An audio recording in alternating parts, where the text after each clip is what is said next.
Hello, my name is Matt. I'm an illustrator and a dungeon master, and I'm illustrating our campaign as we play through it. Today's adventure, our heroes arrive at the city of YORE. For this, I've actually modelled the entire city of YORE with basically cubes and cylinders to block out the whole city. This was very useful to create a top-down view of a map that I can use, as well as I can zoom into areas if I want to put more advanced maps. But for this, I used it in the scene from the players arriving on the docks perspective, so that we can see what the players see when they step on the docks. And I brought in the characters that I had made in Blender in the other episodes that I'd done. So yeah, what I did was did all of that in Blender and then took two images into Photoshop, the one of the characters in the foreground and the city in the background, and started painting away.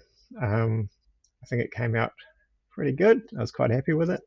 And the adventure went for a couple of hours with 4 of the players. We've got a new player called Ben. 2 of the others couldn't make it, but they're off on a side quest, which we'll get to at some point.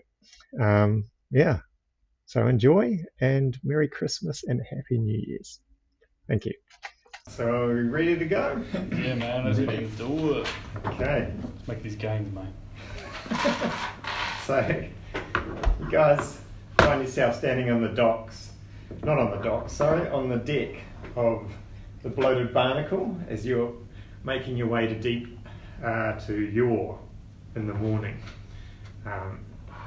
It's early morning.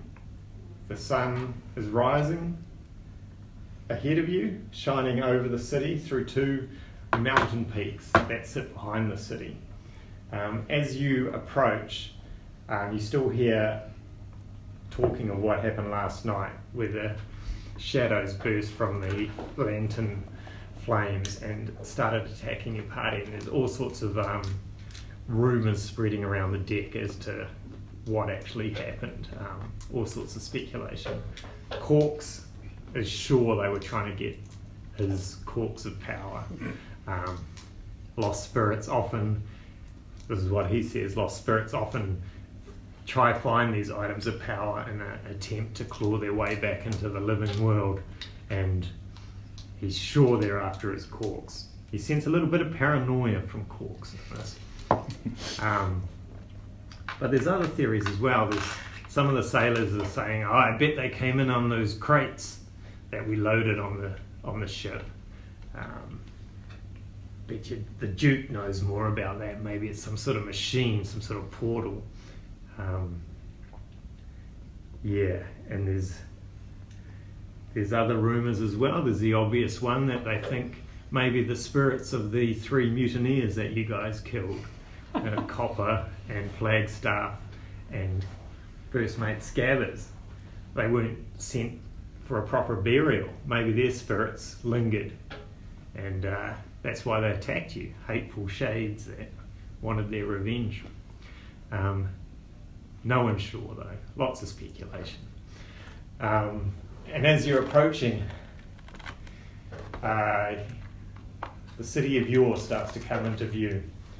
It's a shanty town. You can, as you get closer, you can start to see that this seaside port town is just a mismatch of buildings. Buildings seem to be built on top of buildings. An old city seems to be built, and then a city's built on top of it. Towers almost sway in the gentle sea breeze. Rickety shacks and towers. People are everywhere, some living on the rooftops, some walking along the shores. It's bigger than you expected. It's a sprawling mass of humanity that fades into the distance. Backing it are 2 huge mountains where the city seems to have stopped spreading there. Even in the distance you can see there's stone towers, there's better built structures, there's a whole walled section of the city. The docks spread across the coastline, at least 8 to 10 docks branch out towards you, thinner docks that are zigzagging and diagonal with lots of boats that are coming and going. Nibbles, you recognise some of the pirate ships that Black Scale has dealt with and waved on in the past have stopped here. And there's merchant ships, cargo ships, passenger ships. People are coming and going, ships are leaving. And as you approach, Navigator Reams pulls out 2 flags, a red and a white one, and starts waving them. And on the docks you see a sailor also pulling out the flags and waving in some sort of pattern. And Ream says, we need to hold as they clear a dock for us. And Captain Winter says, yes, you hold. And the boat just starts the slow, lazy arc as it starts to spin. Eventually, the sailor on the dock starts to do more abrupt motions with the flag, and Navigator Ream says, we have passage into YORE. And Captain Winters, he doesn't need to say it, but you know he just wants to say it. He says, then take the passage, let's go in. And Reams and the sailors have already started moving. And a large boat pulls out from the docks, turns slowly, the sails starting to hoist and fill as it moves past you. You see on that boat, you see a handsome, tall, young man standing beside a noble lady at the front of the ship. The ship's called the Warm Winds, and that sails past you.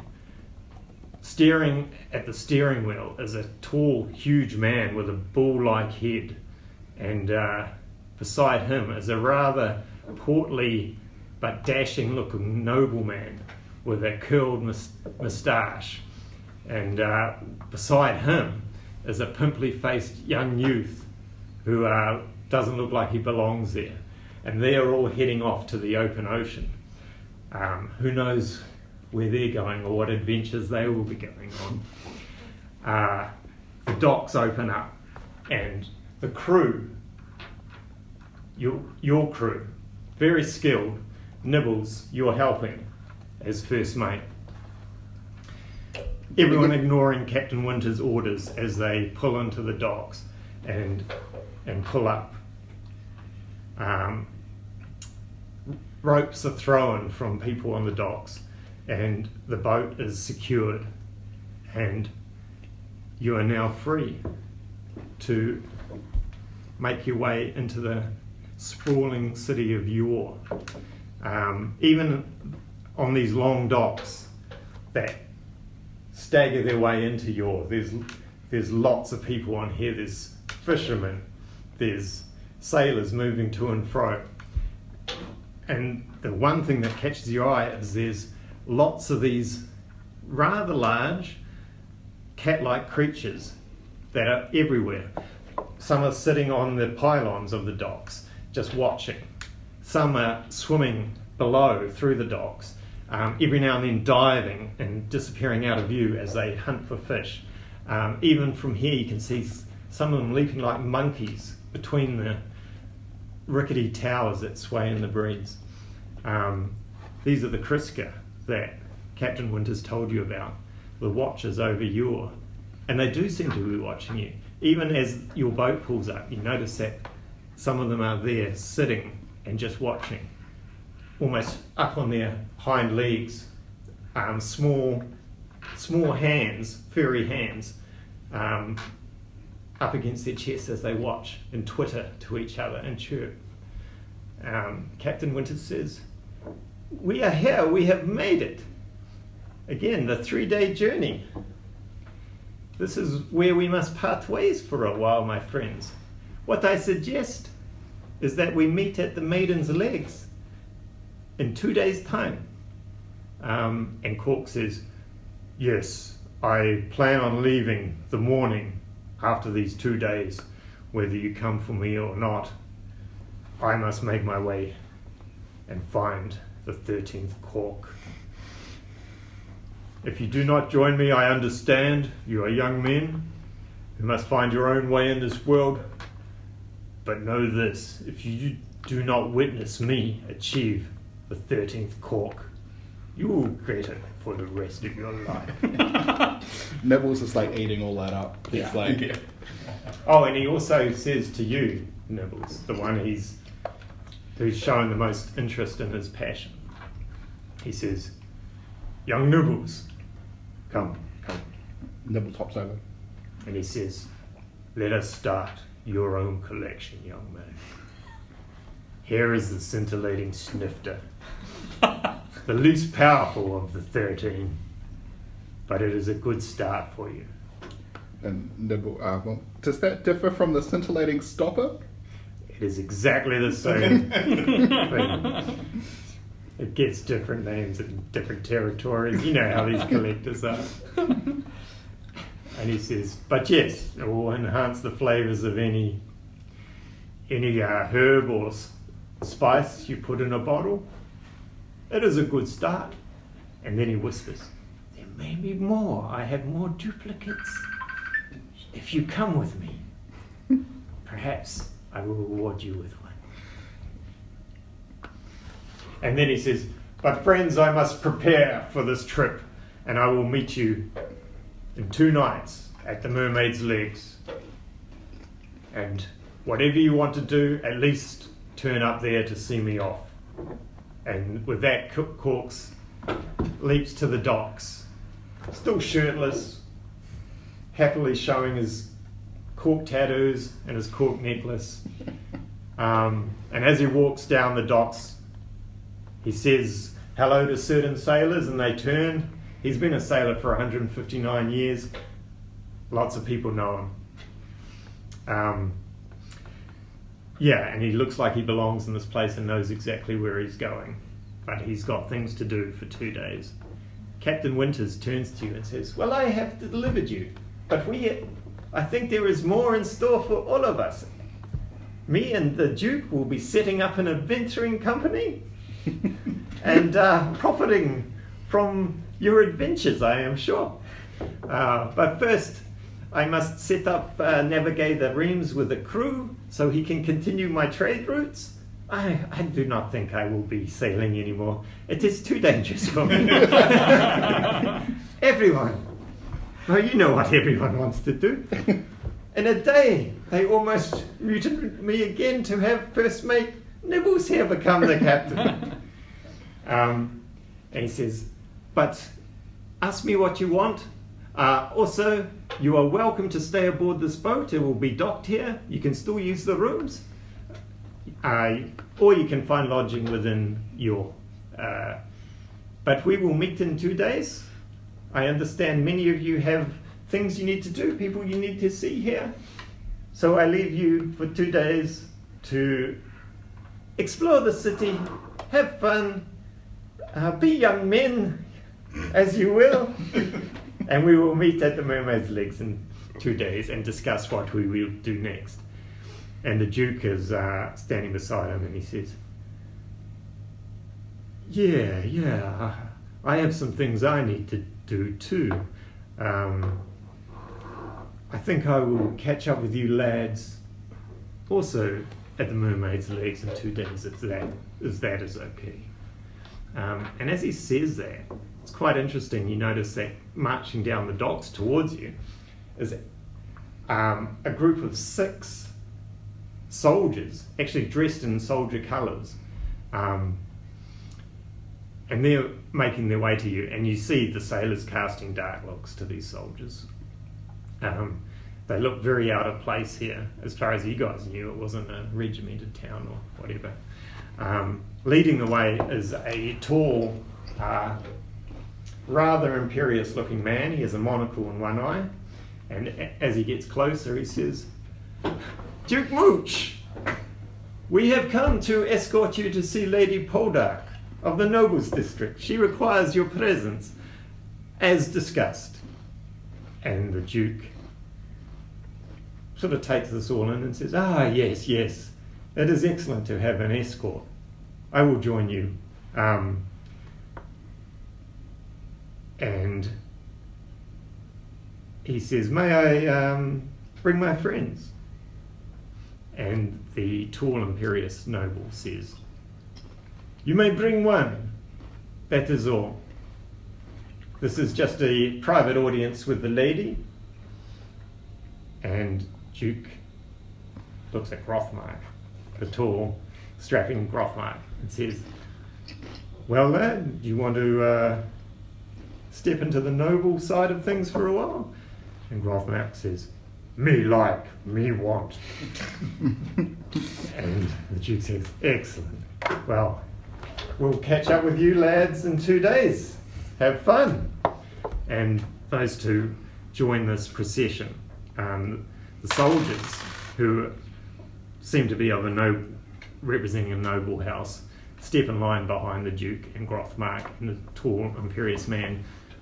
He doesn't seem aggressive or anything. He starts making conversation with the Duke, as nobles do, idle chit-chatter, and they start to head off towards the docks. And then suddenly, the three of you find yourself standing on the docks. Young men, never been to this town before, unsure of what even to do. You've stepped out of your comfort zone. All these people that were around you having ideas and plans. Last time you three were together, you killed 3 men. And you're left there. And even as you're standing there, there's Kriska nearby, chittering and watching. Some of them walk off and follow the 6 soldiers as they head towards, and they bound along like almost springing, bouncing cats. And so, yeah, now I'll step back. I've done a lot of talking, and you three can interact and discuss how you want to approach this city. Hey, Big O, do you have a hip flask? Do I have a hip flask? Yeah. Yeah, bro. Got some alcohol in it? Yeah, mate. What you want to drink? Can I have a look at it for a second? Yeah, for fuck's sake. You're all good, bro. I'll take the cork off and Mhm. replace it, and then shake it up a bit, and then take the cork off and give it back to him. Wow. Try that. I'll drink it straight away. Okay. Whatever you had in there, it was basically your father's whiskey, right? At this point. Yeah. It tastes so much better. It's good. You actually have a flashback. Yeah. You've come home late one night after a night out with Arthur on the town of Blueport. Yeah. Your dad's sat up waiting for you, as he often does. You're not sure if he is waiting for you, if he just likes to drink by himself deep into the night. But yeah, you come to the table and you sit down, and your dad hands you a flask, this flask that he's always had. Says, "Here you go, lad." Tilly the Tipsy, he was called. He goes, "Here you go, lad, one for the night. Here you go, knock it back, son." And as you knock that one back, you have this strange sensation that what you're drinking, it courses through your body, courses through your blood. You feel stronger, you feel more sure of yourself. And he says, "Yeah, it's good, isn't it, lad? It's good." And he says, "That's what we have, you and me. Different alcohol affects us in different ways. You find the good stuff, lad. You take a sip, and you can become stronger, you can become faster, you can become tougher, but you have to spend a bit of coin to find it." And as that memory fades, this cheap whiskey that you had, this cork has made it into this stronger, this good brew that your father had handed you one time. And we can just say, I've set up this little thing for your character. When you swig certain kinds of alcohol that you can discover in your travels, you can grab very temporary buffs during a fight or during a round. Okay. And this one here will say it's very similar to a drink you've heard of called the Ogre's Brew, and it gives you 19 strength for just 2 rounds, and you have to have a sip of that as a bonus action. Yeah. But yeah, I've set up your character in a way that as you travel through the world, you realise that if you can get your hands on the good stuff, it's going to affect your little gnome blood. in a way quite different than it affects normal people. Alright, so, Drink responsibly. after taking that sip, I'll be like, fuck. Nibbles, bro, what'd you do to this, bro? This is insane. Oi, Arthur. Yeah. Arthur, try this. Oh, yeah? Oh, sweet. And Big O does look bigger to you, and more O-like, as he's More O like. So it's very like, swell. I've been working on my gains and like having this drink, bro. It just felt like having a massive hit of protein, bro. I don't know if you're trying to juice me up, but Arthur, hit this and tell me if you see my dad too. Yeah, I always sweet. Yeah, it just tastes Just like tastes a like normal- good whiskey. Yeah, very good whiskey because of the scintillating stopper. Oh, Sniffer. can't say I see your dad. Should I have what you call a flashback, bro? It was pretty crazy. But I feel like I could knock someone out, but we're not about that right now. Nibbles is now like holding the cork like it's some kind of very precious object, and he's got his mouth open like, yeah. Okay. You guys got to make plans. Right. Where do you guys want to go? I heard you had your uncle. Yeah, I got my uncle in town. I don't know if... Do you remember where he is? Nah, I'm pretty confused, bro. That was a pretty big hit of whiskey. I just had a flashback. It's really thrown me off course, but if you want to go see my uncle, we can. But if you guys want to go and grab a beer, we can go to the Maiden's Legs. I don't mind.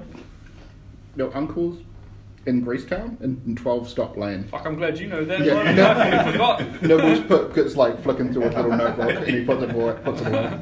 I mean, if you want to go see my uncle, that's all good, bro. I've only known you 3 days, but like, whatever. We can go hit him up, see what he's about. Try and make a bit of cash, eh? What about you, Arthur? You keen on that? Yeah, sounds good. Bit of coin. We'll see if he's got any beers, boy. We've got some coin anyway, bro. We can go get amongst it. Nibbles also wants to go up and try and pat one of the Crisco. Okay. There is one in a pylon near you. It's watching everything, but as you approach, its eyes turn to you and it takes you in. It feels totally like one of those very shy cats that you can't get near. And as you approach, it watches and... Then I'll hold my hand for it, and I won't try and stroke it until it sniffs me. Okay, let's make a animal handling roll. I should have taken animal. Oh, I did. 18 plus 5. Dude. Okay, so you've seen that it stood watching you, its eyes suddenly wide, its ears back, ready to bolt, and you're very patient, you stay, and slowly its ears turn and its eyes start to, I won't say narrow, but not be as wide, they relax, and it starts to sniff the air around you. And then it starts to make a slight purring noise. Okay. While I'm doing all this, obviously I'm just trying to think and trying to act in a way to portray that us here are not a threat. Mm-hmm. Yeah. I'll just have that in my mind while I'm stroking this thing. As he's doing that, can I go up and try and feed it some shit at the whiskey flask? Totally can. Make an animal handling check. Like, I go over like tentatively, like I'm not trying to like fucking be a dick or anything. Animal handling. 6. Okay. As George starts to approach holding, sorry, not George, Big O, there's whiskey out. It's startled and it just leaps off and disappears into the ocean, swims. Sorry about your cat, bro. I just thought I wanted a drink. But you also get the idea that it saw you and started to acknowledge that there was a little bit of trust there. Okay. It's just startled by too many people starting to move up. Trying to feed it booze. I'm pretty sure cats usually drink rum. Fuck, Arthur, you're so smart, bro. If you forgot. Okay, and at this stage, Ben, I'm going to say your character, who spends a lot of time at the docks, keeping eyes on newcomers and that, has noticed this. Well, I reckon I would have noticed the big troop of cops going through, right? That was and probably would have like, oh, that's not normal. Let's go That's check totally that out. not normal. Yep. So I see. What do I see? I see a dwarf, a gnome, and a Bunny. bunny. A Udai. He is an Udai. Yeah. Okay. Yeah. That's not ominous at all. Yeah. He might not. You might not think of yourself as an Udai, but the Udai race Yep. looks Yep. like nibbles. Yep. So you see a. I'll wait for George to come back. Mm-hmm. So yeah, you two can carry on conversing. Maybe you two can start to plan what you want to do. Can you show me how to punch? Yeah. I saw you're really strong at it. I've only got these claws. But I'm practicing. Yeah. Show me what you can do. Fuck it. Nibbles just kind of like starts roaring and then like wild shaped into a bear. And he's just like, Yeah. Now, do I keep the bunny traits? Because that was do I have the ears and the legs? Or is that... I'm totally happy with you having that, if that's what you want to be character's flavour. I think that's fantastic. So it's a giant bear with rabbit feet and ears. And he's like, obviously slower than Nibbles. He's like, how's this? Holy crap. I didn't know you could do that. You just figured it out. Do all these bunnies do it? No. I don't know. I just woke up this morning and I could do it. Yeah, so Big O, before your eyes, Nibbles has asked Arthur for some punching lessons, and Arthur's agreed, and then Nibbles has turned into a 7-foot tall, massive bear rabbit who's started slowly talking and swinging his fists and saying, how is this? This is good. Arthur's just standing there pretty shocked. You've seen this, and your character's also. How does everybody else around react? Okay, so YORE is like a melting pot for races and people and cultures and customs.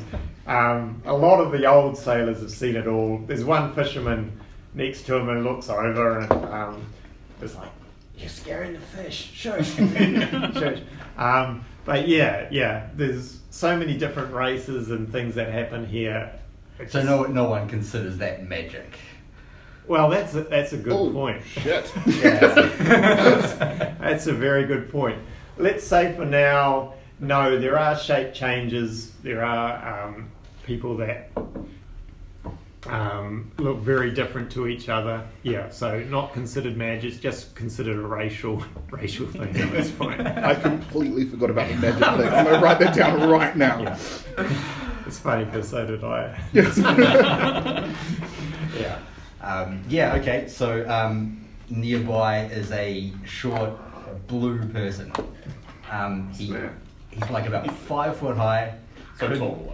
Compared to everybody else, he's like, it's almost like he's a tall halfling or a short elf, except for the blue. Has got like white hair that's in like short dreadlocks, very thin, and his clothes seem like a size too big.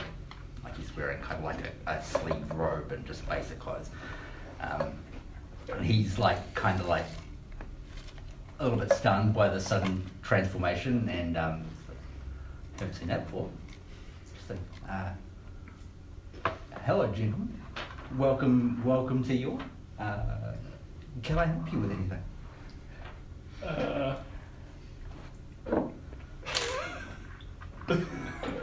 Arthur was just showing me some moves. Apparently. Yeah, I see that. How's that going for you? He hasn't shown me anything yet. Don't let me interrupt. It's just looking pretty stunned. Yeah. Alright. So all I've seen is Nibbles turn into a giant rabbit. Yeah. Is that essentially it? Yeah. Okay. Yeah. Like, Nibbles, bro, fuck. Bro, you don't know if there's racists around here, bro? There's heaps of racists, but there may be racists, bro. You can't turn into a giant rabbit here, bro. What about that magic, G? What are you up to? As soon as you say that, Nibbles kind of like, and then reverts. Yeah. Yeah. So Yeah. one of you got the pamphlet. Very good. Yeah. I've been meaning to ask you, bro, are I'm you sorry. a boy or a girl rabbit? I don't understand. I'm a boy rabbit. I'm so sorry, Big How do you O. tell? I forgot about the magic. How do I tell if you're a boy rabbit or not? Maybe we should. Maybe you should ask your dad about that. It's not something I really want to get into. Don't be an idiot. All rabbits are boys. Girl rabbits are guinea pigs. Fuck off, you're so smart. Yeah, thanks for telling me, bro. Yeah, nah, all good. I don't care if you're a girl or a boy. I don't judge. I just need to know, just for my own preferences, and just to make sure that you're not doing anything stupid, like alerting the racists around here. You never know, they might be sexist too. So whatever. But yeah, what's up, bro? Hey, what's your name? My name's Oren, but my boys call me Big O. Nice This to is meet you, Nibbles. Big O. My This is name's Arthur. Zeph. What's up, Zeph? You like a drink, bro? Hey, Zeph. Yeah, I love a drink. What brings you to our fine city? I don't know if that's any of your business, Zeph. Yeah, fair point. Fair point. Neville's just like standing behind Big O going, yeah. It's a giant rabbit. What brings you over to us? You're fascinating. I saw a troop of cops come through here just before. And now I see an Udai, a gnome, and a dwarf. Look, if you're wanting an interview, bro, we can do it, but like I need a bit of cash for it, because I don't do anything for free. If you need some protection, we can offer that too. But I mean, I don't know what kind of money we're working with here. This is fascinating. Normally it goes the other way around. Yeah. What are you interviewing for? I thought you were interviewing us. You're asking us a lot of questions, bro. I am merely a humble tour guide. Oh, you're a tour guide. I'm a tour guide. For a small fee, I can help you find your way around the city. How small? I don't know. Okay. Yeah. How small I have a are we sliding talking? scale. What do we get for? Have you got? Do you do package deals? What can you offer us, bro? You've come up to us out of nowhere, eh? That's fair. That's fair. I will say that you overheard Nibbles saying the address and where to in Greasetown, the 12 move stop lane. And I will also say that you guys have no idea where anything is in this city. You're standing on the docks and it's just a sprawling mess to you. Look, I don't mean to intrude. You've clearly got your own business here. Everyone comes to the city with their own business. If I can help you facilitate that business in any way, I am at your service. I'd like to see the sights, but I'm also looking for my uncle. Uncle Quince. I'm also looking for my Uncle Quince. We've got an address for him, so if you could take us there too, that'd be cool. I'm happy to give you a little bit of cash for the boys. Absolutely, I'm happy to help you. Hey, Big O, I don't think we need to pay him. We could go and ask someone else. Oh, You're more than welcome to investigate your options. Well, let's discuss let's haggle a little bit, eh? How much is it going to cost us for you to show us the sights and also take me to my uncle? Sights. What sights are you expecting to see? Bro, I've never been to this town before. So I don't know, you tell me, you're the tour guide. Yeah, well, let's say I can take you to your uncle and show you a few things along the way. Can you show us where the mermaid's legs are? Yeah, we need to go to a bar, bro. I can show you where that is. Can you also show us where Pirate Lord Ball hangs out? That was going to be my second question. Do you know where you're going? So I'll also tell you that your character knows that the Mermaid's Legs is the home base for Pirate Bowl, and also your good friend Lubbers is based at the Mermaid's Legs. What is your business with at the Mermaid's Legs? I don't think that's any of your business, bro.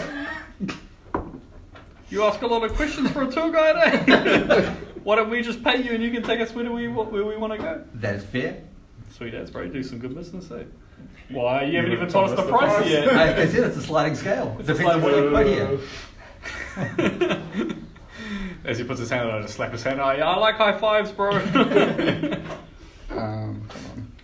Let's see what's in my inventory. Yeah, because I think I've got like 50. Because I've got 15 gold and you've got 15 gold, eh? Or was it? Or did we split that? I have 15 gold, but I don't know if that's all from... Yeah, you each made 15 somewhere along the way. Yeah. Why don't you give us a price, bro, and then we can talk about it. Can I pull out like a ration and just give it to him? He offers you food. Put it in my pocket. That will get you to the gateway of the docks. We can already see that though. Yes, you can. Also, I also say, just going on in the background, the sailors are unloading Duke's big crate onto the side of the dock as well. So there's still some sailors. Ruples is still there. Your Little midi. yeah, the girl sailor. The girl sailor, yeah. Yeah, and she's helping. So this is just going on in the background. It's got nothing. I just forgot to mention that they're going to be unloading cargo and stuff. Let's say 3 silver. Oh, that's actually a lot lower than I was going to pay. You're welcome to pay more. No, 3 silver is good. 3 silver is a good day for you as well. Yeah. You get a 3 silver. Thank you very much. This one's on me. Oh, Arthur, you're such a GC, bro.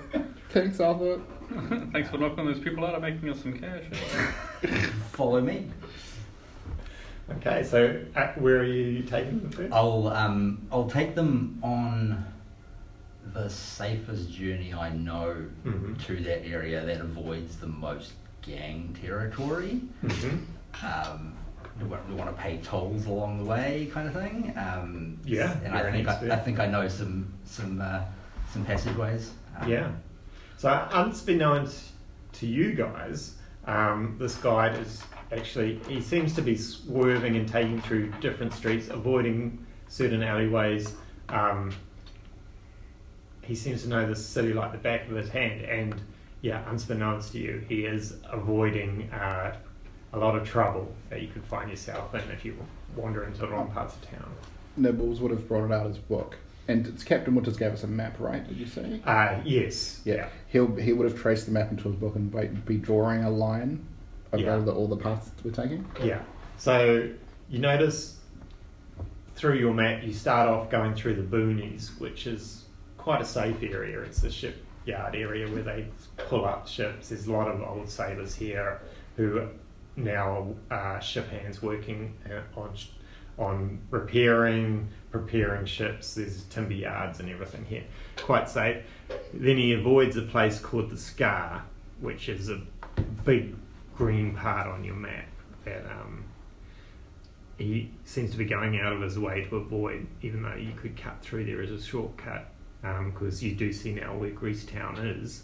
Then he makes his way into Greasetown.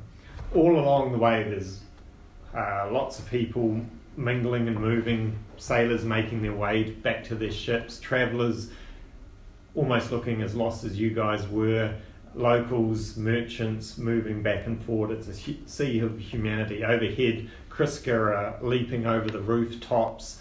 Some are hunting. You see them catching moths and eating, leaning over, watching people below. And as you look up, these huge, wavy, rickety towers still loom overhead. Still early morning, and you're making your way through Greasetown, which turns into a more of a almost warehouse industrial area. You can see that a lot of these warehouses seem abandoned. It seems like an old part of town that's started to be left behind. Your guide ahead of you moves confidently through the crowd weaving and pulls you through. As you make your way through to Greasetown, you take a few turns down smaller alleyways. These alleyways, though, aren't. They're still well lived in alleyways, well kept. People still live here. You can see small shops in them, and eventually he arrives at a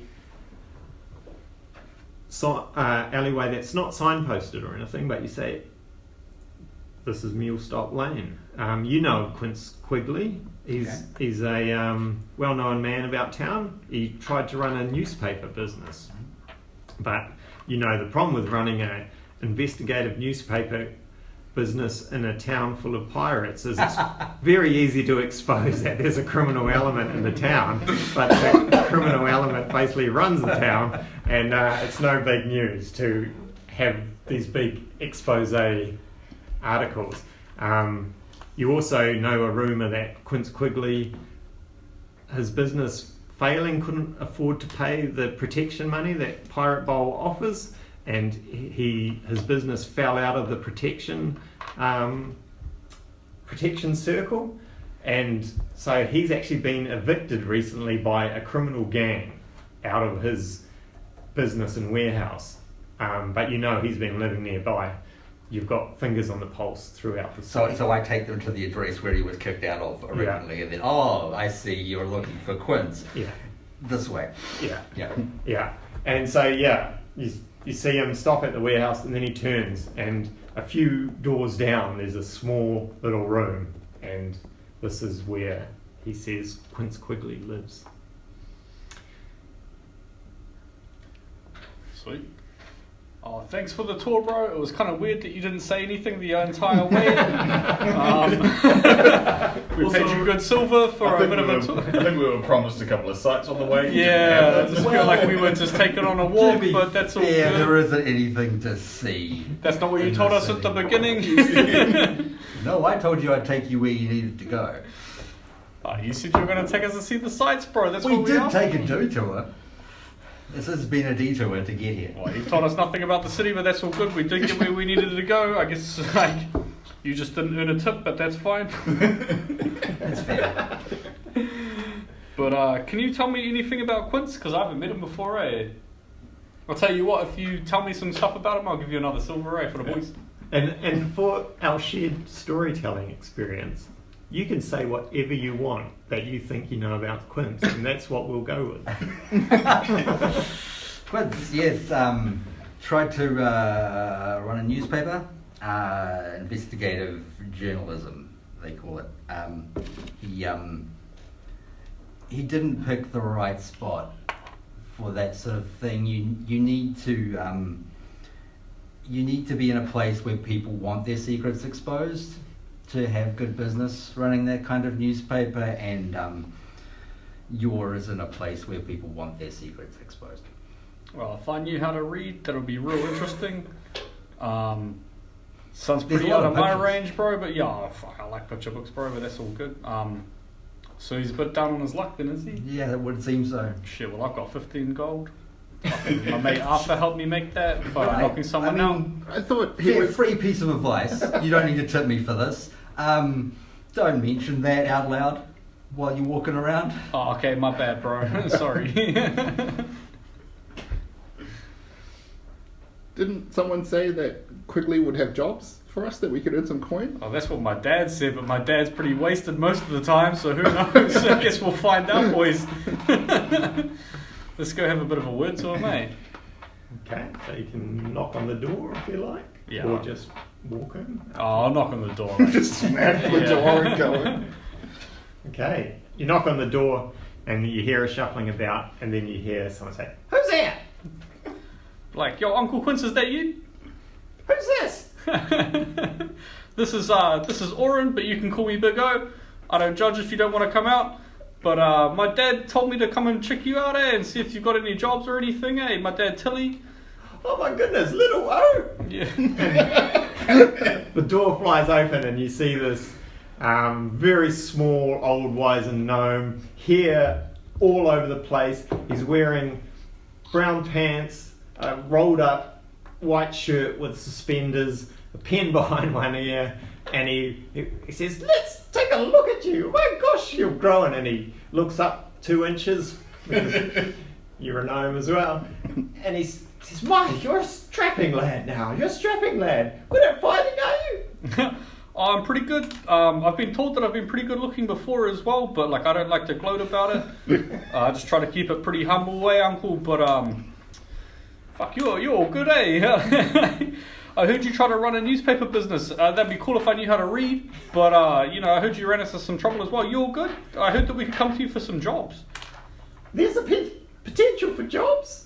Very good potential. We just have to get my business back. It's over there in that warehouse. It's full of goblins at the moment. Of course it is, Uncle, but don't even worry. I beat up a ghost, so I'm pretty sure I can beat up a goblin. What are they, like the same size as us? All good, bro. We'll one ounce it. And then he looks over your shoulder and says, "Oh, and you have brought friends." Oh yeah, my bad, Uncle. This is Arthur. He's pretty quiet, but He once he walks gets up to into you and he grabs your arms and he's like, "Oh yes, this is perfect." yeah, Arthur's made some gains. He's been pumping iron since way back, bro. But like, if you ask him about it, he'll just deny it. Yeah. Humble. That's good. That's Yeah, good. nah, he's real humble way, but I've seen him drop some people, bro. It's scary, bro. Yeah. But yeah, this is Arthur. Mhm. This is my rabbit. And you go, oh. He looks a little disappointed. I know he doesn't look like much. I can't tell if he's a boy or a girl either, but he can turn into a pretty big rabbit. Oh. This blue guy led us here. He's all good too. This is Zeph. Zeph. We know Zeph. He's a good lad. I don't know what he's still doing here. We paid him his money. But Well, I mean, to be entirely honest, you've clearly got more money, so I'm He did say it would take us to the mermaids. Oh yeah, I forgot that you were going to take us to the bar afterwards. Eh? That's pretty mean. Yeah, you can stay, Zeph. But But you've yeah, got me on retainer. Yeah. So, and yeah. Quint says, come in. I have much to tell you. This is exciting. This is fantastic. Come in. And he looks out and closes the door behind you. you're pretty suspicious, Uncle. You need a drink to relax, bro. You all good? Do you want some of this whiskey? The family curse. Oh yeah, the family kids, bro, for the boys though. I've tried doing that, but the articles I write, they become very inflammatory. It's part of the problem. I stay clear of this stuff. And he's brought you in as well, Zach. He's like, Oh, the more yeah, the merrier, the more the merrier. Do you have any juice or water or something? Oh yes, we got some water over there, and you can see that there's a rather brackish looking beaker where just a leak is dropping into it, and he says, help yourself. Can I try the scintillating sniffer on it? Oh, good point. Yeah. So we'll say there are some bottles in there as well, so you can bottle some of that, put the cork on, and yeah, nice pure water. And then I give it to him as a to try and improve my relationship with him, because he doesn't seem impressed with me at all. Yeah, he's looking. Yeah. So he says, "Oh, is this magic?" No, This it's is just a cork. magic. No, it's a cork that filters the water. Oh, science. Yes, science.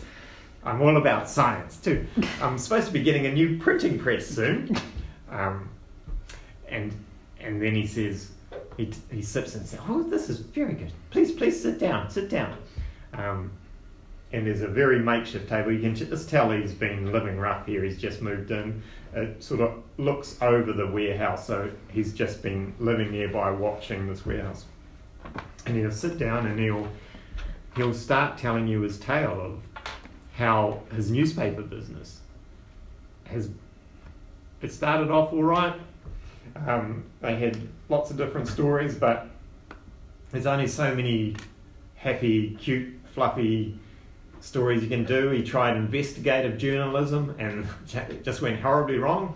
Because there's two factions here. There's the noble faction that don't want you poking your nose in anywhere in there, and there's the pirate bowl who, congratulations, you can expose him, but he's openly running a criminal element here. And even if you say, oh, pirate bowl's a criminal, it doesn't really shock anyone. And the subscriber count was way down. No one was buying his newspaper. And he said, we need a fresh approach. I've been trying to think of a way where we can put in exciting stories that people would like to read. And he says, look, I'm on my last legs here. All my employees have left me. It's just me. My warehouse over there with a broken down printing press that doesn't work, and at least 15 goblins in there, dressed as butchers with butcher's knives. I don't know what their theme is, but they're going for something over there. And they've taken over my warehouse, and I have to live here. And he says, look, can we just, if we get my warehouse back, I've got a printing press coming soon. I've got a duke who's going to finance this business, get my newspaper back off the ground, and we can figure out what sort of stories we want to tell, what we can do. We can travel to nearby towns and get subscribers. It's the stuff of legends, boys. So Dad always said, if you're going to have a plan, you kind of need a plan. Wise man. You don't seem to have a plan with what you're going to print. So, like, how did you get someone to invest? it's kind of strange. Like, it's a very good question. Why would you invest in a failing newspaper business? Yeah. I think I have to sell my soul a little bit to this investor and print the kind of stories he wants run, and maybe someone of power in the city wants run. But we can also tell other stories, and then when we're successful, we can lose the shackles and chains of these people that have a financial interest in the paper. How much money are you looking for, Uncle? I'm not looking for any money from you guys.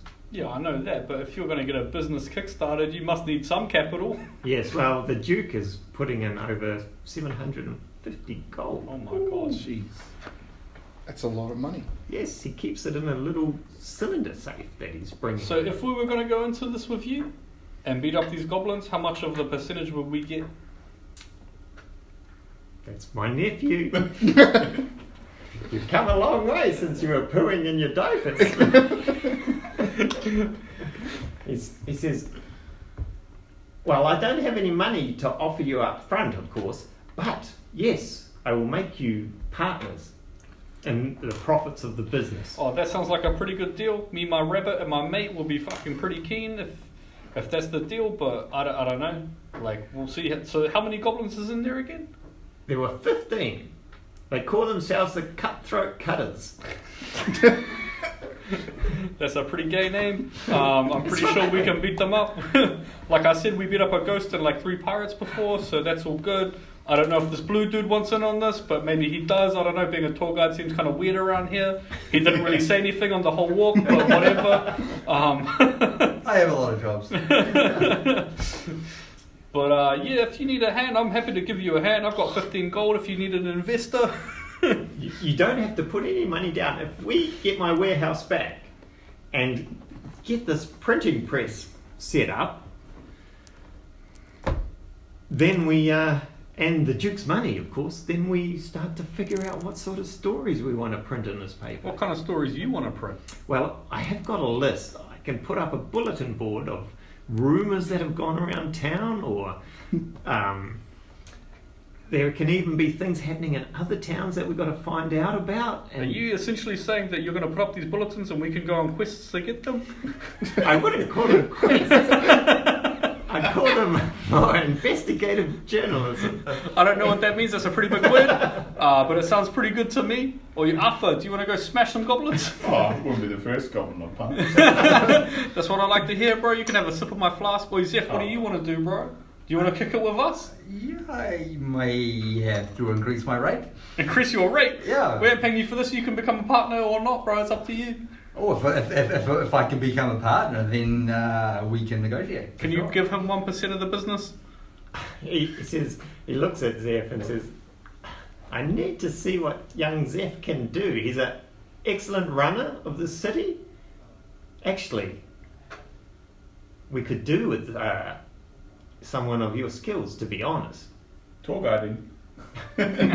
He's not just a tour guide. He works for a great man, actually, a great man. Yes. We paid him. Yeah. Who does he work for?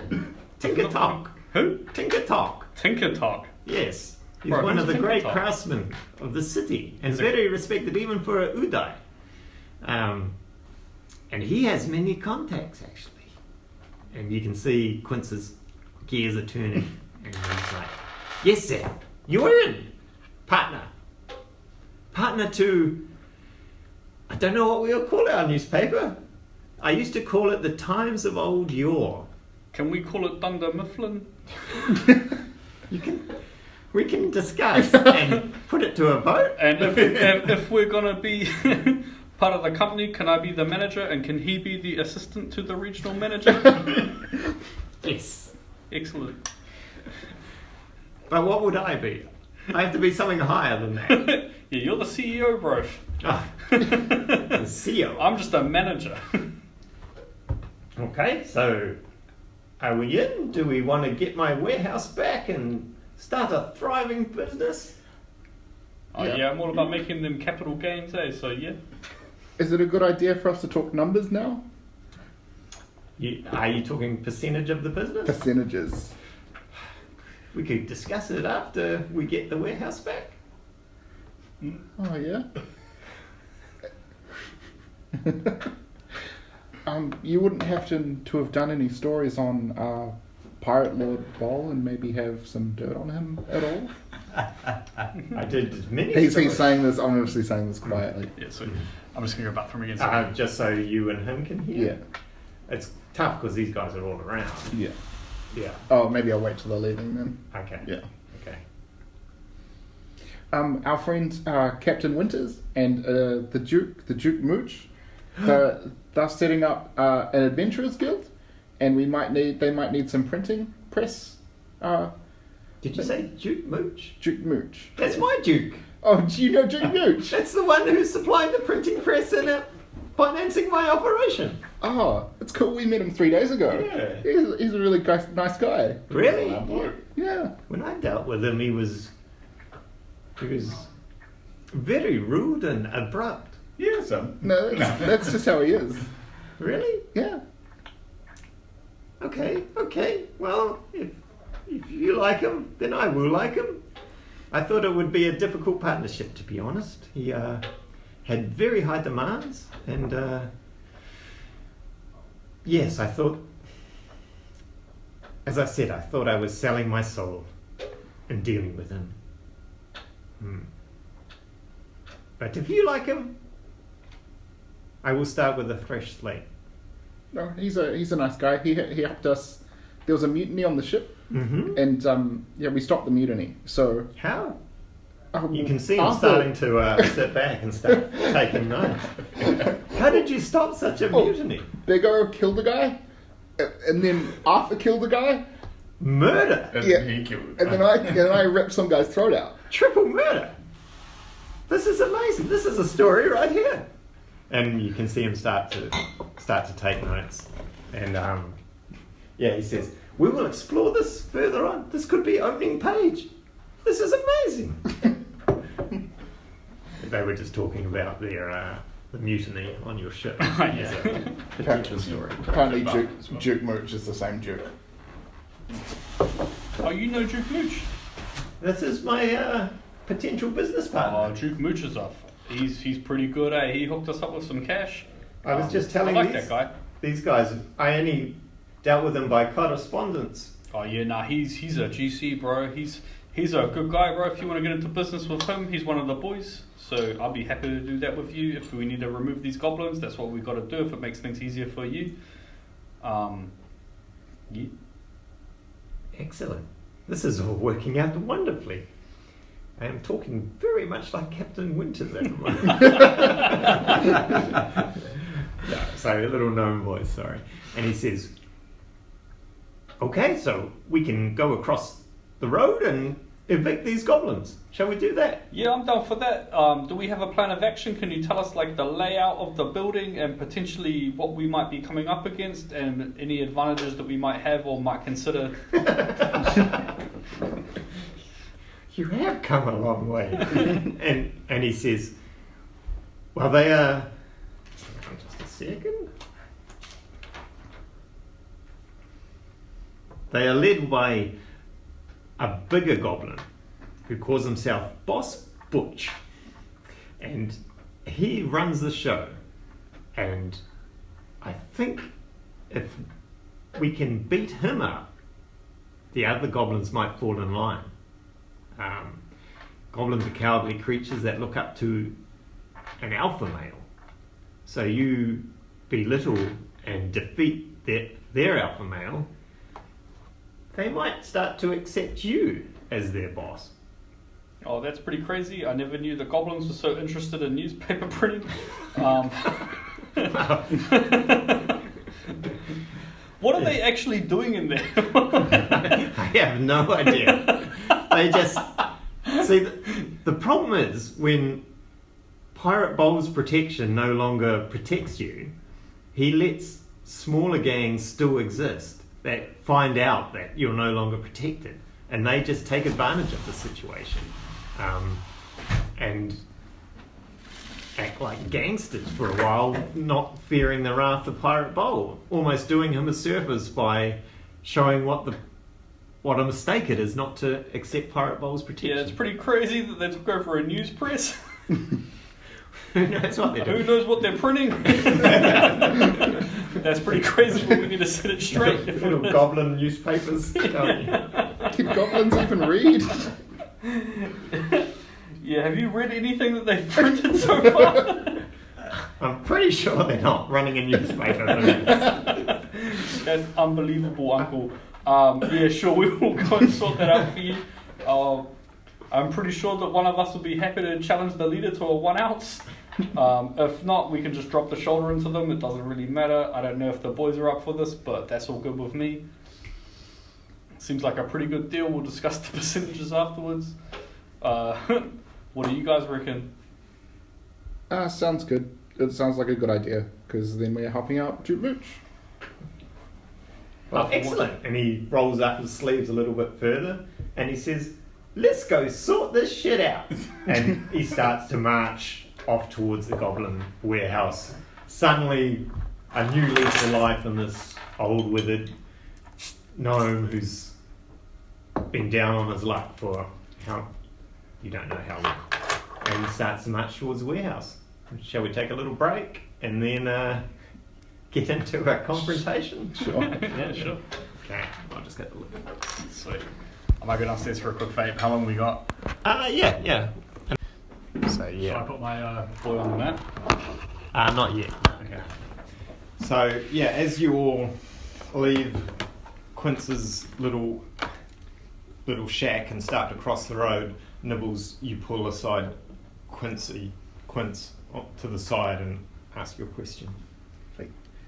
Do you happen to have any, thing on Pirate Lord Bowl? I know you're an investigative journalist.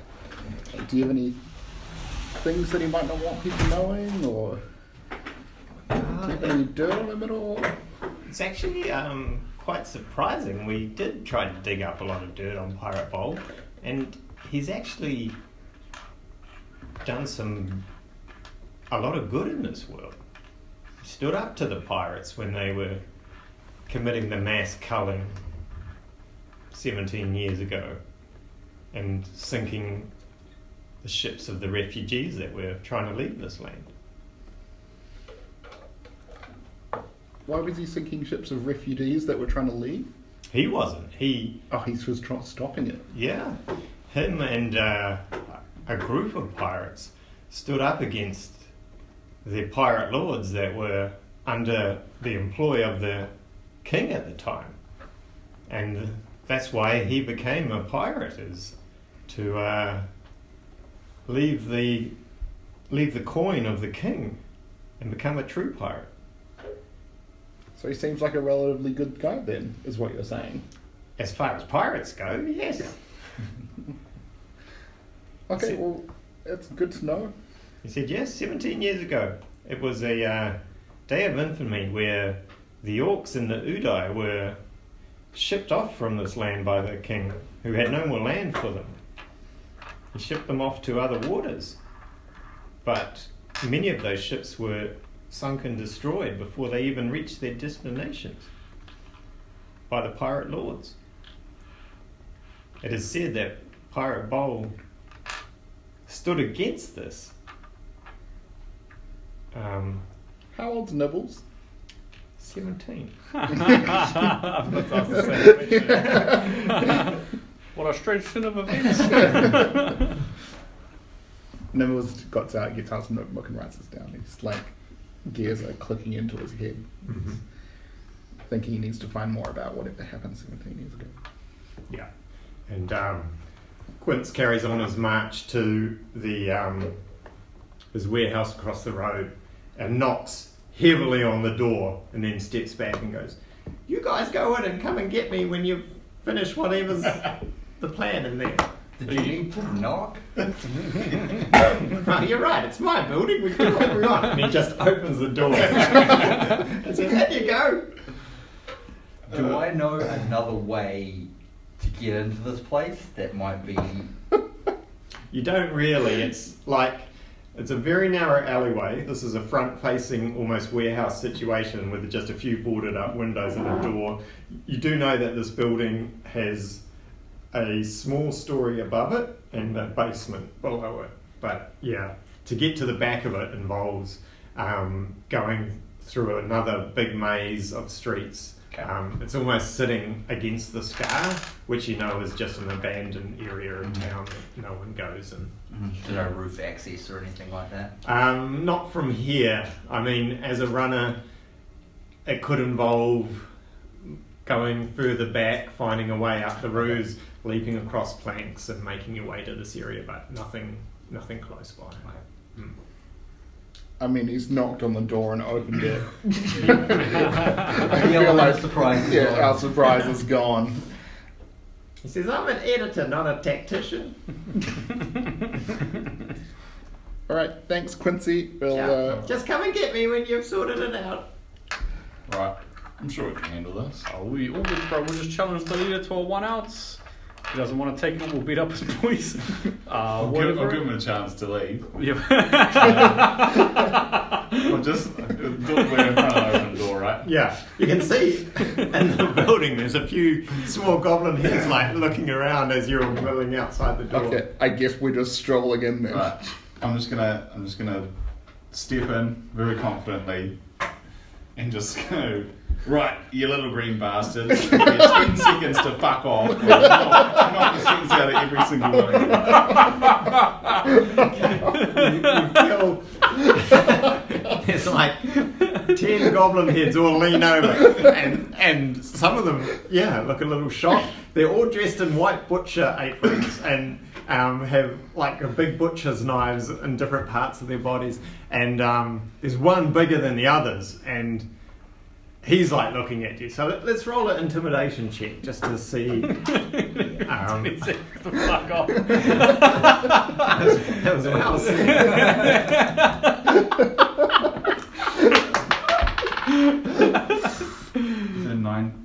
Is it 18. It's pretty good. It's not enough, obviously, for To avoid this whole fight, to get them together. Boss Butch to lose face in front of his men. And he says, "Oi! Who the fuck are you?" I'm here to get this building back. And he says, "But we took this building. This is ours now." Yeah, we're taking it back from you. "Well, we won't let that happen, will we, boys?" And all the little goblins around them pull out their knives and say, no, boss, we won't let that happen. This place is ours. We want to start our goblin news." At this point, I'm gonna like interject and be like, "Arthur, just relax, bro. We'll handle this diplomatically. You can still knock someone out. Don't even worry." Good. You can see the goblins like looking at each other, hearing this conversation, and they're still trying to get a beat on it's you. Boss Butch. Hey. Yeah, he's bigger. We'll say he's wearing. What do butchers wear on their heads? A chef's hat. Yeah. I can tell by your chef's hat that you're the leader. Look, this is a bit of a contested territory here, eh? I know you don't want to lose face in front of your boys, but I'll tell you what, why don't we challenge each other to like a one-on-one, and whoever wins keeps the building. I mean, if you're too scared to do it one-on-one and you need these little boys behind you, then I understand and we can have a full-on scrap, but like... Oh, I don't need these little boys behind me. Oh, don't you, bro? You keen for a 1 ounce? No, I want them in front of me. Get them, boys! And suddenly all these goblins pull out their knives and surge towards you. Alright, cool. Let's roll initiative. As you can tell, he's trying to put these goblins in front of him. Yeah. Knew it was going to happen eventually. Oh. Okay, give me your guys' initiative rolls. We'll start with Jake. 9. So we'll put you there. It's 21 with a nat 20. Nice. Oi. Arthur's ready to rumble. I got a 10. I got a 7. Zeph. Not impressing at the moment. But that's quite in tune with your character at the moment. But not impressive. Stepping back, waiting to see what happened. Okay, I'll roll for Boss Butch. Oh, he got a 10 as well. So we'll make him.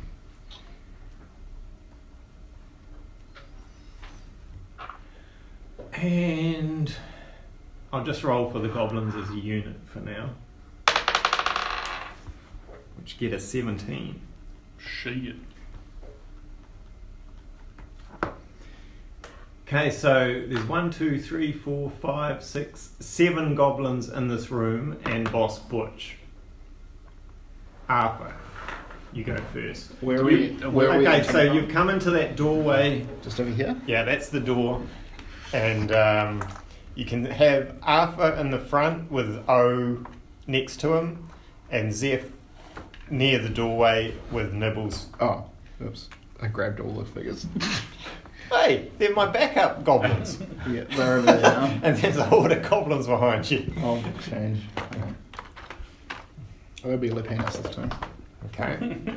So we'll say that Arthur came in here and announced himself. O's will say, yeah, you've come beside him there. Yeah.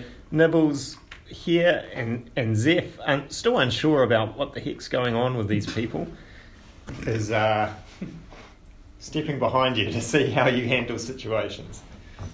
Okay, so the nearest goblin, there's a goblin here who's been leaning against this desk. It's like a reception's desk. And then there's 2 goblins in front of Boss Butch and 3 more flanking him, and then 2 more in the distance. Cool. I'll move up to this one Mm-hmm. and just wallop him Okay. with a reckless attack, which Nice. gives me advantage. But then everyone gets advantage on me. If I get attacked, they get advantage in the next turn. That's right. You don't want to. You got your bonus action. You don't want to rage yet. No, not Did yet. you have to rage for reckless attack? Oh, do you? Oh yeah, probably do. Right. And it's probably a good idea if you're giving everyone advantage to. I mean, you sound pretty angry already, right?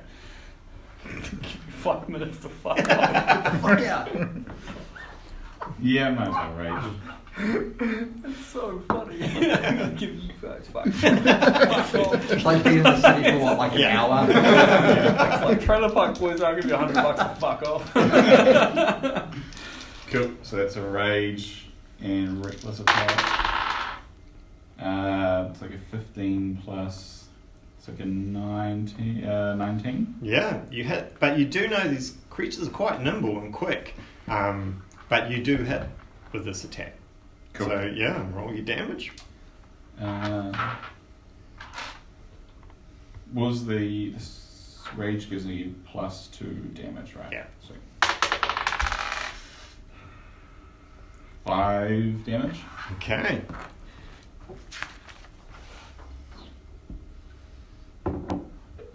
So he's takes a full-on hit to the face with your brass knuckles, staggers back, but falls against his boss and shakes his head, but he's still standing. So your bonus action was your rage, right? Yeah. Right, and now we have a goblin swarm falling in. So I'm going to say the one on the desk attacks you, Big O, and then 4 others are going to swarm Arthur, who's approaching their boss, Boss Butch. So the one attacking you, Big O, rolls a... Can we shift these over? Yeah, thank you. And yeah, and we'll say this guy 5, 10, 15, 20 comes in too. The one attacking you, Big O, rolls a 14 plus 4, 18, Yeah, it's a hit. and does 7 points of damage. Yeah, cool. You've got your flask as well. Oh, I've already hit that, eh? Hmm? I've already... It's a brand new day. Oh, it's a brand new day. Okay, Yeah. cool. Yeah. Yeah, sorry, everyone's had their long rest and Yep. stuff like that. Cool. Okay, so Arthur, what's your armor class? 15. Okay, so they get advantage on their attack rolls against you, right? But I also have resistance to. Yeah. So I'll roll for each goblin. They add a +4. So the first one hits. I'll just keep a note here. 4, 12 plus 4, 16. The second one hits. 7, 17. Third one hits. 16, 17. Fourth one hits. Oh. Okay, so I'll roll damage. It's 1d6 plus 2 and then halved. So the first one is 7 down to 3. Cool. Second one is 5 down to 2. Yep. 2 plus 2, another 2. This is your total damage. I'm giving you the half damage. And, a 6, 8, 4. Still good. That's just how much did you take? That was. And we'll see. He's moving there. Cool. Nibbles would be almost dead. I would be dead. Okay, so you guys see these crazed zombies swarm Arthur. Some grabbing onto his leg as they're stabbing with butcher knives, and others grabbed his arm and stabbing him on the back. He's suddenly just surrounded by crazed little stabby butcher goblins. The boss is holding back, waiting to see what his boys do. Damn it, Matt. Well, it's not his. Well, it is going to be his move. He moves on initiative 10 with Big O. So yeah, that's going to be his move. And Big O, it's your move now. Okay. If I move past, they've got an opportunity attack, eh? Only the guy that hit you. And you could use your Step of the Wind as well, can't you? It's a bonus action, but I don't want to use it. Cool. Yeah. So I'm here, and what is this guy here, or is he just here? He's there. Yeah. Here. No, sorry. There. Yeah. Okay, and so he hit me. He'll get an opportunity attack, and the guy that hit you just now, this guy. Oh, is this the guy that hit me? We'll say he moved to there. Okay. So you'll probably get 2 opportunities. Yeah. Okay. I'm just gonna swing on this dude here. Okay. 2 seconds. All right. So I'll swing on him for a nat 20. Oh, nice. Smash a goblin. So I double roll the damage die, eh? Yeah, the dice. Okay. So it's a 1d4 plus 3. It's not. Is that a 1d4? Yeah, it Yeah. is. So it's 3, 6, 9 damage. Yeah, so you drop that zombie. So he comes... Zombie, I keep calling him zombie. So you drop that. That goblin comes in, he stabbed at you. It was a vicious stab, and in reflex you turn around and just smash him across the face, sending him over the bar, and he falls limp, a little knocked out goblin. Yeah. So he's gone. Now you've still got your movement, which you can now use to avoid an opportunity attack, and you've still got your bonus action. Okay. I'll use my movement to go here. Mm-hmm. And then I'll use my bonus action to do Flurry of Blows. I've got to spend a key point to do that. And Flurry of Blows, you can spend 1 key point to make 2 unarmed strikes. Cool. Okay, so it's... So this one's hanging on Arthur's arm, stabbing away. yeah. You see that? 15 plus 5, 20 to hit. That's a hit with the first one. 3 plus 3, 6 damage. 6. It's almost knocked him out. He's barely holding on and he's stunned. Cool. And then the second attack is 14 plus 5, so 19. Yeah. Don't know And if Big O's ever missed. damage is another 6. Yeah, so then your left hook just sends him flying off Arthur's arm and he skids along the floor, knocked out. I look at Dead. Arthur and I'm like, mana. So we can remove him. And that'll be me, I think. Nice. You've still got arm movement if you wanted to use it. I can't get any opportunity attacks. So hold on, I've moved. Hold on, what is my fucking movement speed? Give me 2 secs. It should be 30 or 25. I think it's lower. Yeah, it's 35. So I've moved 5, Yeah. 10, 15, 20. I'll move up to him, and then Nice. I'll just end my Yeah, turn. see that's smart, so if he moves you'll get an opportunity attack. Okay, Nibbles. Okay.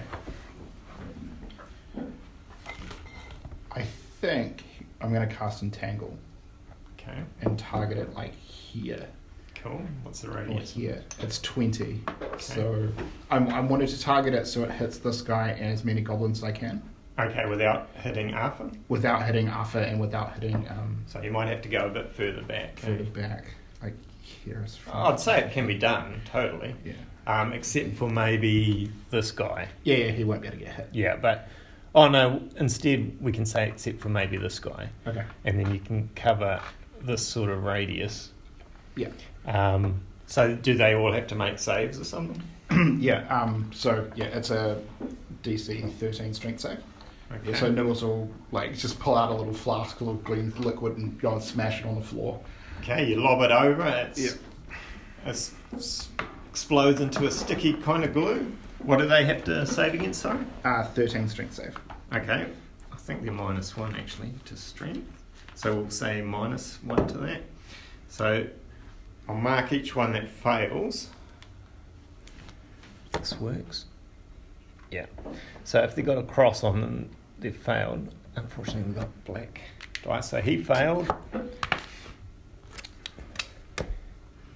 yeah. He failed. Oh, he missed it, didn't he? Oh, no. Oh no, you're right. We said it was these two, eh? Yeah. So he's fine. Oh, but we said that guy got a 1. So he failed. So far they've all failed. He's failed. So we'll just see if Boss Butch failed. Boss Butch! That's what, he's the boss! He's the only one that didn't fail. So what happens to those guys? Cool. So that whole area is difficult terrain, and if they fail, they are restrained until the spell ends. Okay.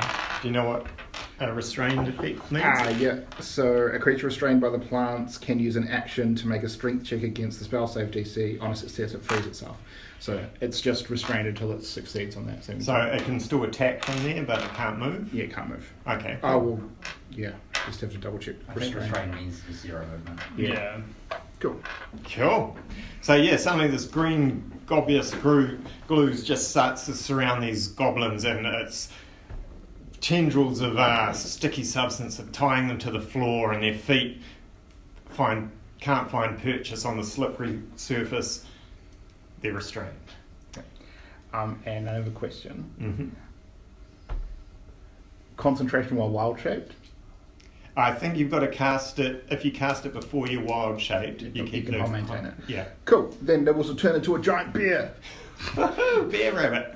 Okay, and then this huge form, Arthur, just looms up behind you, and you see a shadow cast across you, and in front of you, Zeph, this huge, strange werebear suddenly forms. I think at this point he's just more impressed with Nibble's balls than anything else. Just throwing magic around when more concerned. And then 5, 10, 15, 20, 25, 30. I'll come up here beside Big O to And support this him. huge bear lumbers across the room, stands beside you, Big O, as you're squaring off against Boss Butch. Zeph, you've seen all this happen. Yeah. Okay. So, what is like the interior of this place? Is it pretty dark? Yeah. It's very low lighting. It's middle of the day, so it's just like a warehouse with small windows, low light. Okay. I want to. Assuming I can do like magic fingers behind my back to cast spells, so Yeah. no one sees what I'm doing. I want to just yell out that to the goblins to throw down your weapons. We have reinforcements incoming, and then I'm going to use minor illusion to make the sound of like dozens of armored footsteps somewhere nearby. Just Okay. it's got 30 feet range, so like I guess it would be from outside here or something like that. Cool. Yeah. All right, so I'll also get you to roll a deception check. And I shall roll for the goblins that can hear his DC. So yeah, you guys hear Zeph shout this out, and you actually hear, like, where did Zeph get these people from? It is 19. 19. That's great. 3.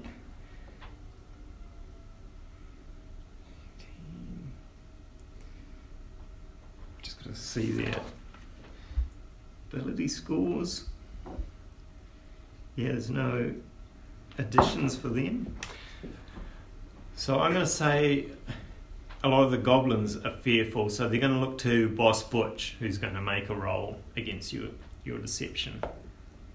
He rolls a 3 as well. So what is Boss Butch going to do in this time? By the way, the restrained guys we've got advantage on attacks on them. They've got disadvantage on their attacks. Ah, that's perfect. Yeah. And they have a disadvantage on Dex saving throws. Okay. So for this, because of this ability, Ben, I'm going to say that they lose an initiative round. Okay. As they wait to see who bursts through the door, because you roll really well with you and you're naturally deceptive. But also what happens is there's been a commotion going on and you hear movement coming from downstairs as lots of little feet start to move their way up the staircase. So we'll say that was a very cool round. So when it comes to the goblins' turns, the boss and the goblins are all... The goblins are looking to Boss Butch, and he's like looking to the door saying, "Let's see who comes through," in his goblin voice, which is more like, "Let's see who comes through." Okay, so yeah, that was a cool turn, and we'll give you the benefit of that lose initiative. Okay, and then we go to the top, which is Arthur. You've still got surrounded by goblins. A lot of them are now covered in goopy goop. Cool. I'll just be like, yellow, pointy-eared dickheads. I'll grab my two brass knuckles and smash them together. I think Arthur's a bit racist. Dirty goblins, it doesn't matter. Can give you 5 minutes to get the fuck out of here. That's so funny. So when you smash your dwarven bronze knuckles together, the runes in them, the runes aren't well formed. A lot of them are worn over time. They've been scratched, faded away, but a few of them flare up, and you feel your rage intensify within you. You now gain the bless spell for the rest of this fight, which means you add a d4 to saving throws and attack throws. Bless is so good. Oh shit, yeah. Yeah, not to anyone else, just to yourself. And as an aside, you can do that once per day, and it also, you can do it as a bonus action. It also creates your rage within you, so you don't have to waste a rage and then do this. It does both, blesses you and puts you into a rage. So that's the action, like Yeah. it's an action. Yeah. Well, that's the bonus action. Oh, sweet. Yeah. So I still can attack one. Yeah. All right, and then I'll just wallop one. Okay, you've still got the wounded one that you punched into the boss, who's only got a small bit of life left. Yeah, probably should. Still got advantage on that attack as well. I have advantage on that. Yeah. Yeah, I'll go for him.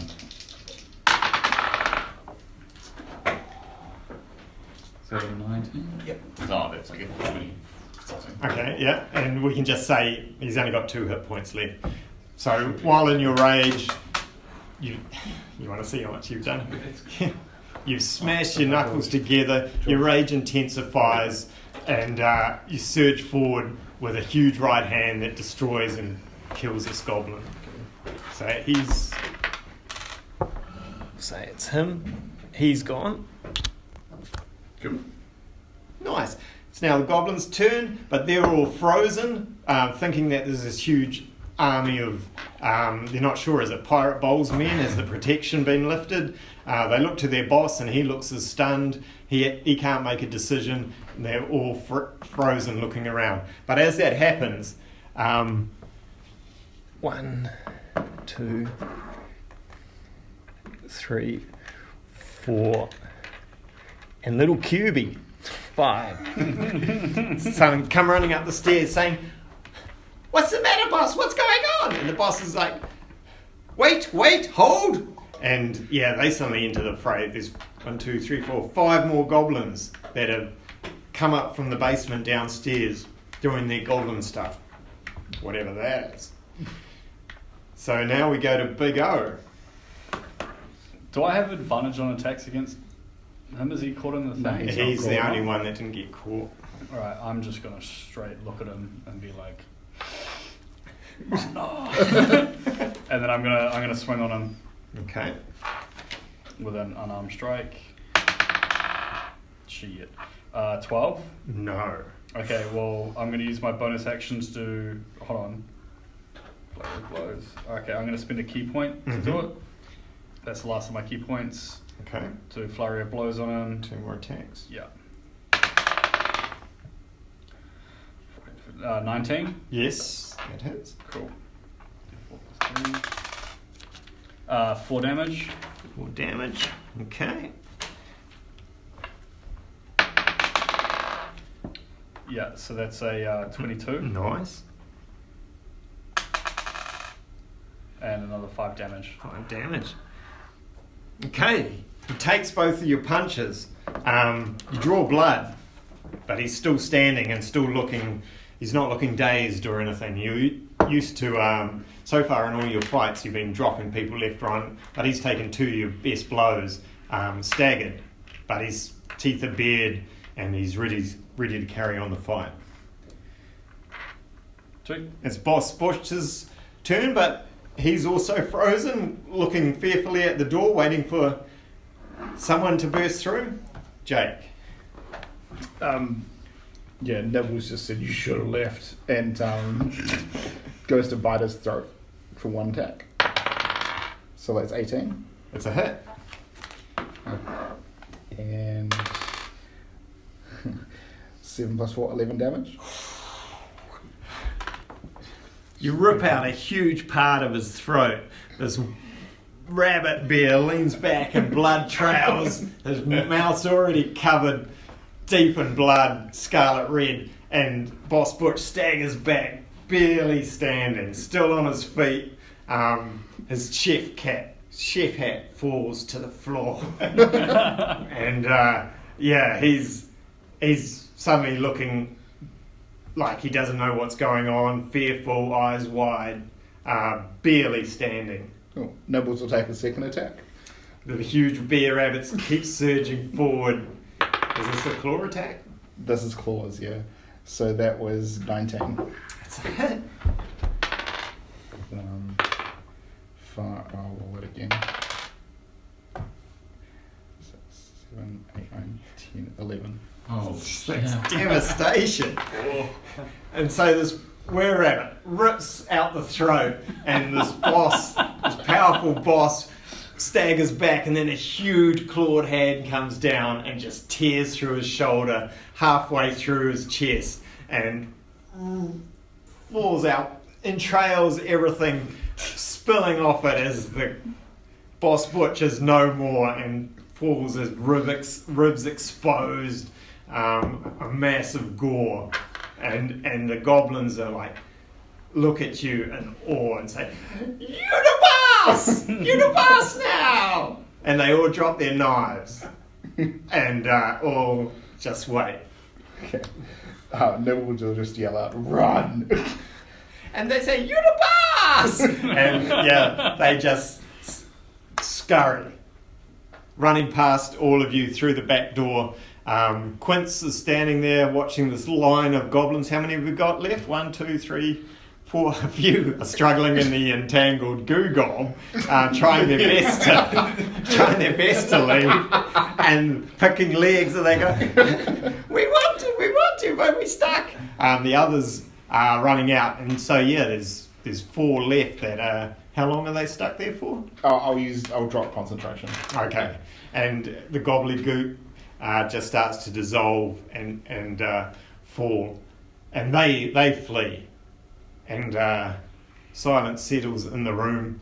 There's about 4 dead goblins, including the boss, and Quince walks in and says, "Excellent, boys! Excellent work! We have our newspaper business back." And yeah, you guys have secured his warehouse. In like 12 seconds. That's incredible. That is the theme, right? Yeah. Down into Ultra violence Yeah, in seconds. Boss Butch really had a cool ability where if there's a goblin near him, he can pull the goblin in front of him to take the damage instead. But I stupidly moved him away from. It's like he's like a reverse team. Yeah. So it was a really cool, like, for his reaction. Every goblin that's within 5 feet of him, he can pull in front. Can I search Boss Butcher's body? Yeah. So yeah, he has a fine butcher's knife and the chef's hat. There's not really too much else on him. Alright, I'll put on the chef's hat because it's dope. Yeah. And I'll be like, any of you boys want a knife? Nibbles. You look at this huge rare rabbit that's just torn out. Oh, probably not you, Nibbles. You're pretty dope. I mean, if anyone wants a good knife to maybe use it for some cooking or something, then they can take it. Otherwise, I'm just gonna leave it, eh? Well, no one's going to take it. I guess we can just sell it for a bit of gold. I'm sure there'll be a vendor somewhere that'll be willingly take Butcher's knife. Yeah. So Quince walks in and he's like, "Well, they haven't destroyed it too much. Everything's in place." That big block in the middle is the printing press.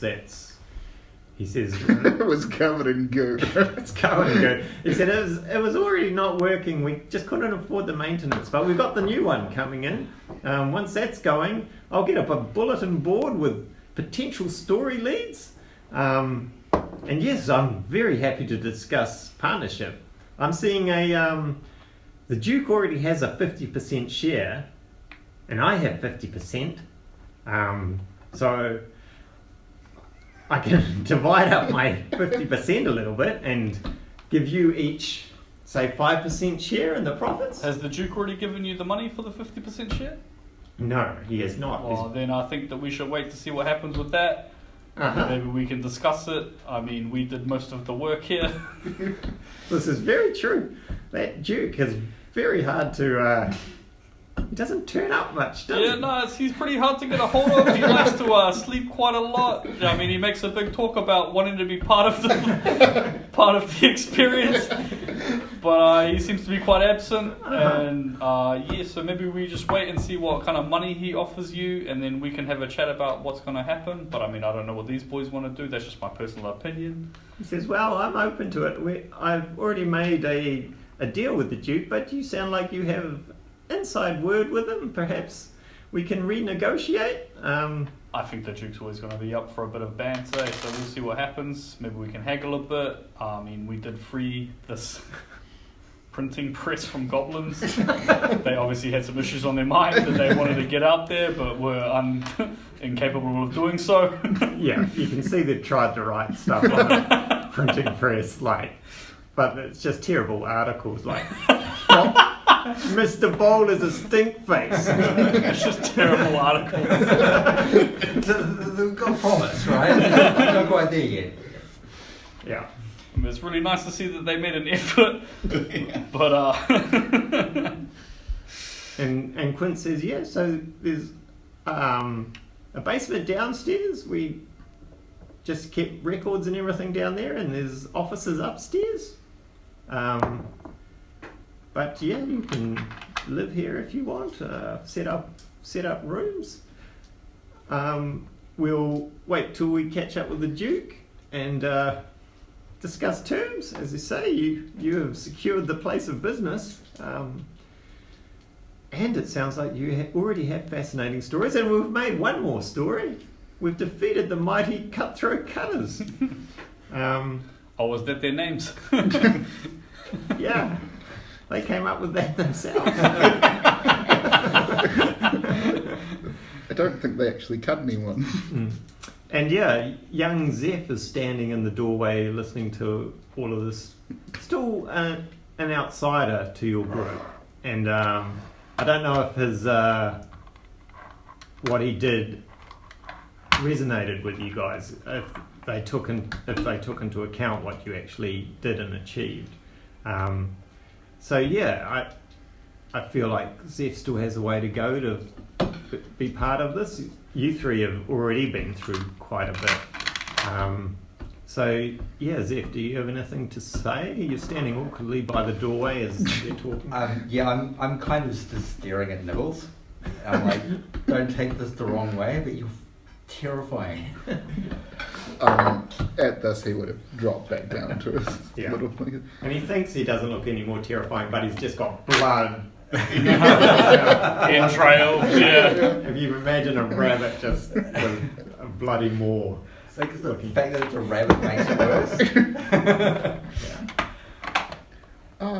It's okay, Zeph.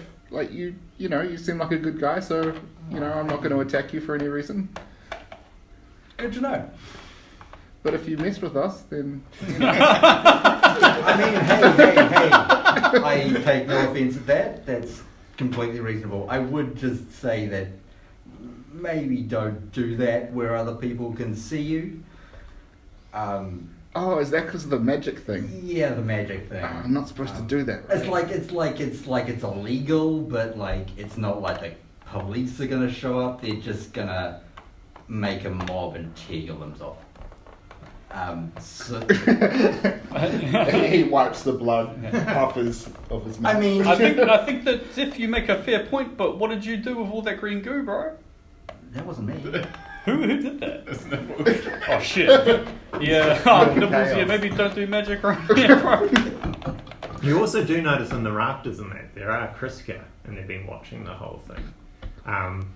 You know how Kriska react. If something's agitating them, they make chittering, nervous noises. But at the moment, they're just watching and taking it all in. They're not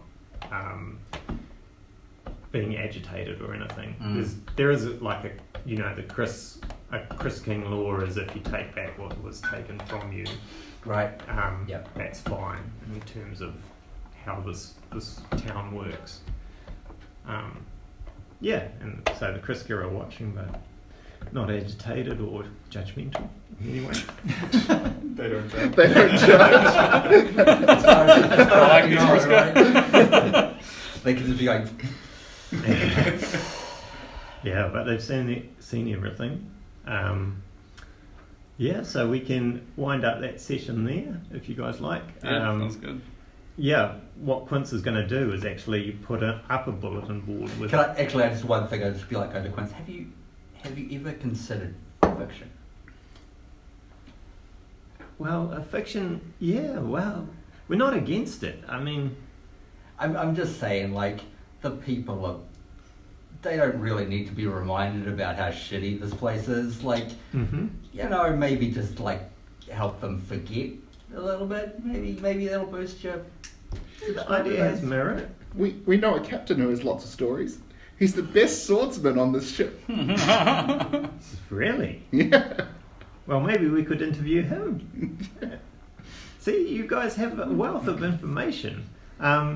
Fiction, a great idea, but even greater than fiction is some of the adventures people could go on. The tales they can tell that are far beyond what these people in the city can see, give them heroes to aspire to. I mean, you can make it up. You can make it up, but They won't know the difference. this is true. But sometimes real life is just as amazing. That's a real good point, Uncle Quince. There's this guy with all these corks that we know. He wants to take us out to go find that shit, but I mean, I don't know what the boys want to do, but we could go and do that too. You think there's a story in that? It could definitely be a story. Maybe you should put it up on the bulletin board. Corks, you say? Yeah, corks. Okay, so he'll add a cue card with corks with a question mark that he sticks on the bulletin board. But he says, yes, I mean, you mentioned setting up an adventurers guild as well. Perhaps there's a way the businesses can run side by side. I don't know yet. It's something to think about.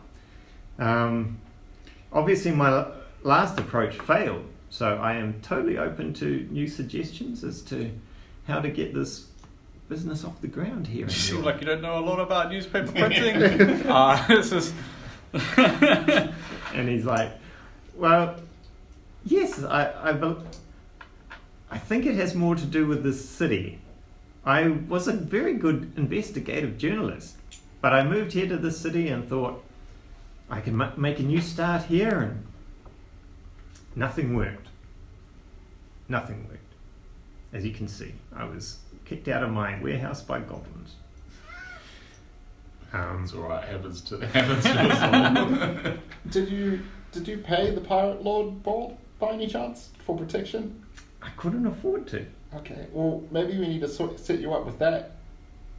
Yes, that should actually be the first thing we do. You're right. How much does he charge for one protection? One protection. Would you like a superside baby? Yeah. He looks at Arthur like, at least this guy's trying. Well, it's a modest fee. Really, it's not extortion. So yeah, if I can. And it has to do with how successful the business is doing. Obviously, when I'm not making any money, you can't go down to 0 gold. So we should talk to him and negotiate. Well, we should talk to his man Lubbers. Everything happens through Lubbers. And rearrange the protection so we won't have to worry about the cutthroat cutters again. You should see if you can pay the protection up front. For like, if you're getting 750 gold, we could give them 200, and then you could be covered for like a couple of years. I'm sure that would be all part of the negotiation, yes. Yeah. Yes, and you think, yes. His mind's racing, trying to calculate all of this. It's a lot to think about all at once. I'll tell you what. I'm just saying, if you go out of business again, at least you'll keep your hotel or your printing press for a while. You think I'll go out of business again? Well, you didn't do very well in the first round. Your establishment got taken over by goblins, and it seemed you had no real game plan about how you were gonna advertise your articles and then market them. But we're here to help now. Yes, it's a big pitfall, Uncle, but my dad taught me all about it. He likes to market some beers from time to time, so we can sort it out. I must say, I am feeling better having you boys around. Big O, you seem to know the business inside out.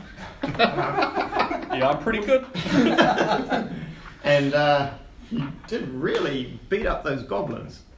That will send a message through YORE not to try to take my warehouse. Once we pay off Pirate Bowl, we'll be ready to start.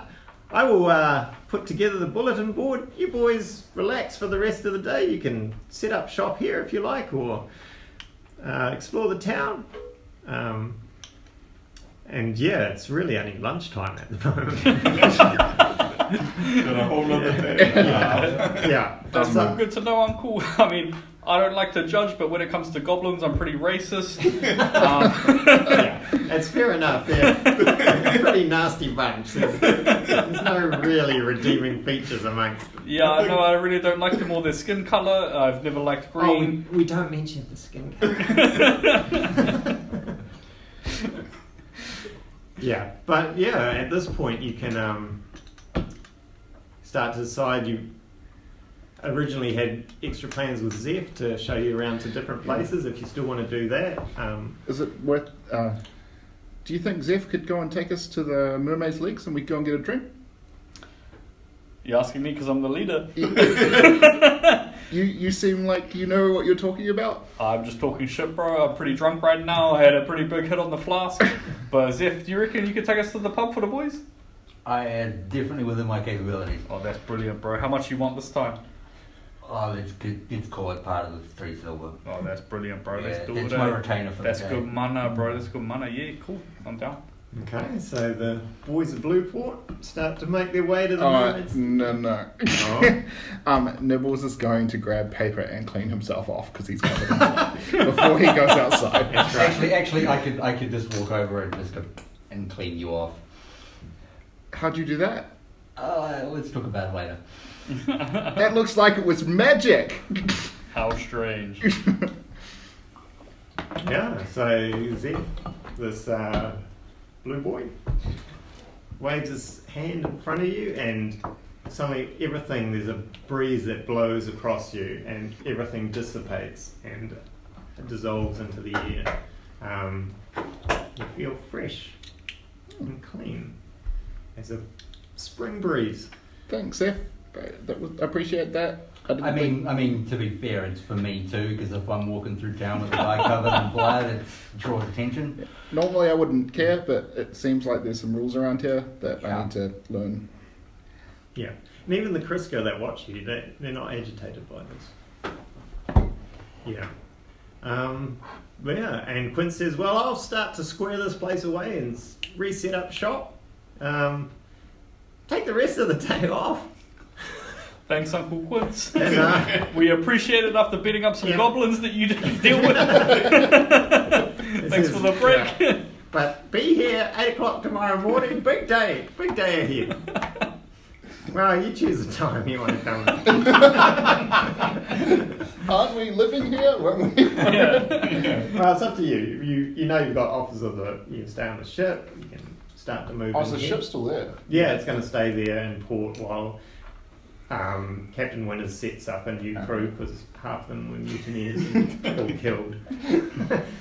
Yeah, so that's what he's been doing today, and he said, yeah, you can stay on the ship while it's docked, and the ship is under Pirate Bowl's protection. I forgot to mention that Captain Winters paid off a group of protectors on the dock. It wasn't a substantial sum, he just handed them a pouch as though it's part of the deal, and yeah, they watched over. So with Zeph leading the way, you start to wind yourself through the streets of YORE again. Midday, still huge crowds, Crisco overhead, some tight alleyways, some wide open spaces. You move through a marketplace where people have set up awnings and tents, or some people have just set up shelves of planks. All sorts of items in there, all sorts of wares, lots of yelling, lots of trade and bustle going on. You move through that, you enter an area called the Cogs, which is near the docks, sort of overlooks the docks, and this place has a lot of sailors. It seems like a sort of central area for people who have landed in YORE and either just looking to stop in and shop, or stay in the town, or visit the taverns and have a bit of a nightlife and unwind from their time on the ocean. And